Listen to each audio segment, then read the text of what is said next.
Welcome, dear explorers, to the Island of Knowledge. Today I told you about a very old recipe for beer that survived thousands of years and shows how clever ancient people were when they learned to use grain, water, and time.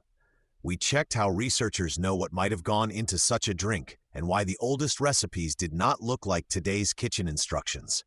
I invited you to join me in discovering this tasty mystery from ancient times. At the clearing of discoveries, I met a sloth and a black panther. The sloth said that the oldest beer recipe must have involved putting a soaked grain cake into a vessel, stirring it with a stick until the drink started bubbling from exhaustion, and then waiting for someone brave to check if it was still mush or already a great invention. The black panther said that ancient brewers probably just chose the jug that made the most foam and hissed the loudest, because the more the drink tried to escape the vessel, the more everyone was convinced the recipe was especially valuable and worth remembering. Their ideas made me smile, but I explained to them that the oldest known beer recipe was not about guessing by noise or waiting for a miracle, but about consciously using grain, baked grain product, water, and fermentation. On the bridge of thinking, I met a crocodile and a butterfly. The crocodile said that when he left crushed grains with water in a warm place, after some time he noticed a change in smell, slight bubbles, and a different texture. So he understood that such mixtures can change by themselves under the influence of yeast and time.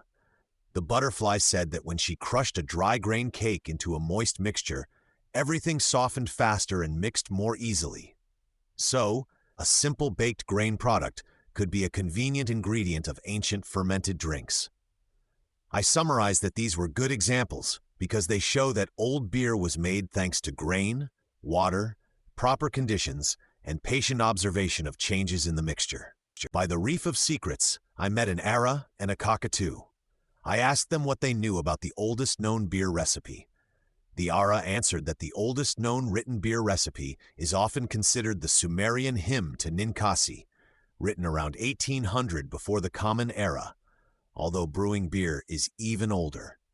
The cockatoo added that this ancient record does not resemble a modern precise instruction with measurements, but a poetic description of preparing a drink from grain and baked grain product, which helps researchers recreate the ancient brewing method.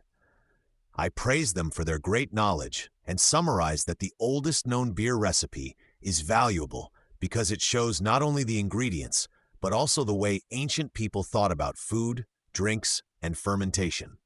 Dear researchers, today you learned that the oldest known beer recipe is connected to ancient Mesopotamia and shows how early people learned to use fermentation. You also saw that such an old recipe does not look like today's card with exact amounts, but rather like a clever description of actions and ingredients. It is thanks to such discoveries that we better understand the daily life of ancient civilizations. See you on the next journeys across the Island of Knowledge.